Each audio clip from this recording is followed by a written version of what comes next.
When preparing for the launch of a new model, manufacturers, of course, focus on the new car side of things, but they also take into consideration the future remarketing of the model in question. So obviously, future residual values follow the simple principle of supply and demand. So one of the basic fundamentals is having a reasonable volume planning in order to avoid pressure on the business, pressure on sales. And not only the overall volumes, but also the sales channel mix plays a crucial role in setting residual value performance for the model. So pushing volumes into the market via dealer registrations or rentals actually results in an oversupply on the used car market. And those young used cars are then in a direct competition to new cars. And that puts residual values massively under pressure.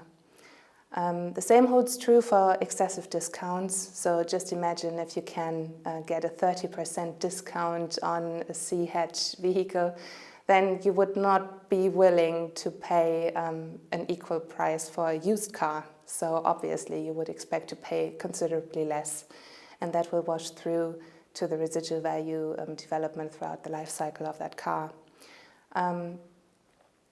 And then obviously the whole design, the model itself, the design, the interior attractiveness, driving dynamics, practicability, and also the brand image are massive drivers for the customer demand on the used car market. So typically, a timeless design helps residual values because that model will remain fresh and appear fresh on the used car market. However, depending on the market and depending on the segment, also more extravagant models or cars with a love it or hate it design can be a huge success. So just think of the Range Rover Evoque or the Nissan Juke, for example. But it can be a bit more tricky to get that right. So when launching a new model to the market, manufacturers take into account the future used car buyers and the remarketing possibilities of that car. And the future residual values always follow the simple principle of supply and demand.